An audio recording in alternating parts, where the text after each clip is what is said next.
이나영, 김태희 이런 분들 다 돌출론이죠. 그러니까 과교정 됐다는 것 자체가 눈매 교정을 할 필요 없는 사람을 눈매 교정 한 거죠. 그 이벤트를 앞팀이랑 묶어서 한다고 해서 그 병원이 잘못한 것 같진 않아요. 근데 부작용은 있죠.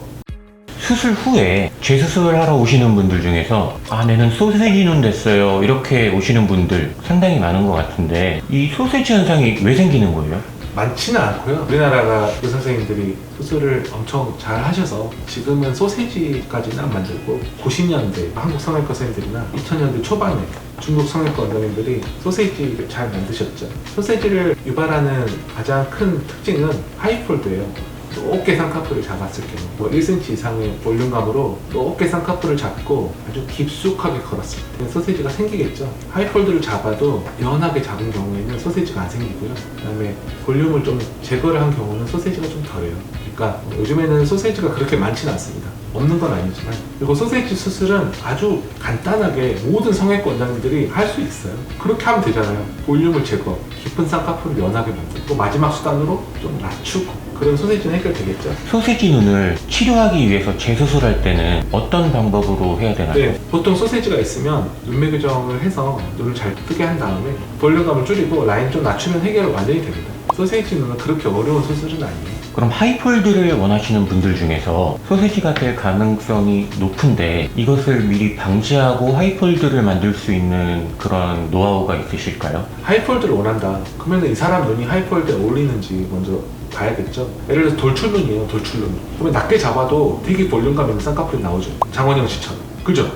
그러면 하이폴드를 원해. 낮게 잡아도 하이폴드가 된다니까. 그런 사람들은 어색하잖아요. 근데 나 같은 사람이 막 두꺼운 라인 오네요. 그러면은 눈꺼풀 중간에 쌍꺼풀 걸어야 되잖아요. 그러면 괴물 나올 것 같지 않습니까? 그러면 그런 사람들은 설득을 해야죠. 너는 안 돼. 그렇게 해서 대화의 과정이 상당히 많이 필요해요. 성형외과. 될 수 있으면 안 된다, 안 된다는 말을 많이 해줘야 나중에 사건이 안 생깁니다.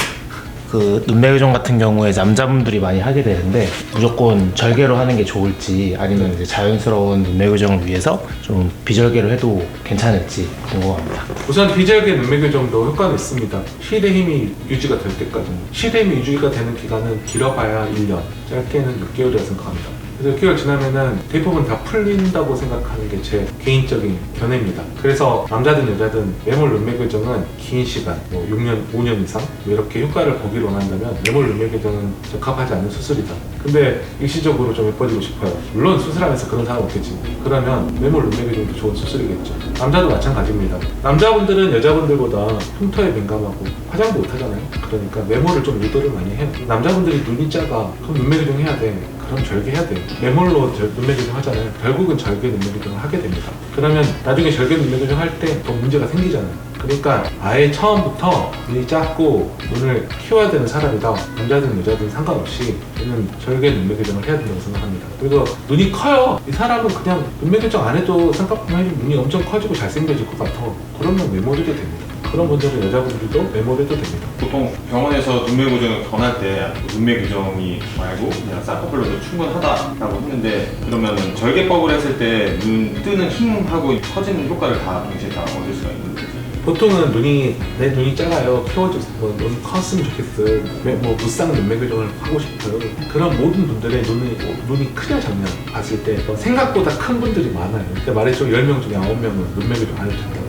안검하수가 아니라 눈매 교정 자체를 안 해도 돼요. 왜냐하면 쌍꺼풀 자체가 눈 뜨는 근육을 당겨서 눈을 키우는 방법도 있지만, 눈을 감는 근육을 볼륨감을 줄여서 눈을 약간 잘 뜨게 하는 효과도 있겠죠. 그래서 쌍꺼풀만 해도 충분히 눈이 커지거든요.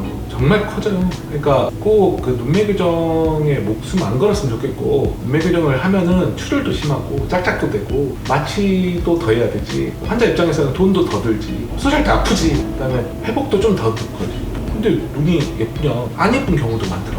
안 했을 때보다. 쌍꺼풀만 해도 정말 커져요. 그 다음에 근데 해야 되는 사람도 해야 돼. 그러니까 내가 너무 안 해야 될 사람까지 한다는 뉘앙스로 말씀하시니까 내가 이렇게 말한 거고, 필요한 사람도 해야겠죠. 눈이 짝짝이거나 작으면. 까만 동자를 봤을 때 눈꺼풀 있죠. 눈꺼풀. 피부가 아니라 눈꺼풀 자체가 한 2.5mm 정도 이상 덮여 있으면 좀 졸려 보이거든요. 그러면 하는 게 좀 더 좋긴 해요. 보통 남자들이 속쌍을 만들 수 있는 게 그럼요. 자연스럽게. 절개 나이스. 매몰도 괜찮아요. 낮게 잡았을 때는. 절개가 좋은 수술이잖아요. 평생 책임져 주자. 매몰은 속상이면서 더 커지겠네요? 절개로 했을 때가. 네. 아무래도. 절개를 하는 게 되게 효과적이에요. 절개가 안 좋다고 생각하실 필요가 없는데. 그리고 절개한 사람들 상처 보면은요, 그렇게 안 심해요. 그 흉터에 대해서도 너무 고민하실 필요가 없다. 첫 번째, 두 번째 수술은 경우. 메모를 해서 굳이 횟수를 안 늘려도 돼요. 메모라면은 성형수술의 횟수가 늘어날 뿐이에요. 일본 의사가 처음으로 메모를 만들고 한국의 뭐 교수님들이 일본 가서 배워가지고 원포인트 메모, 3포인트 메모 하고 요즘에는 뭐 구멍 12개 뚫고 이렇게 해서 메모를 하시는데 좋은 수술법이긴 한데 유지기간이 너무 짧아서 저는 어떻게 됐든 절개법을 선호하는 의사긴 해도 절개가 더 좋은 수술이라고 생각합니다.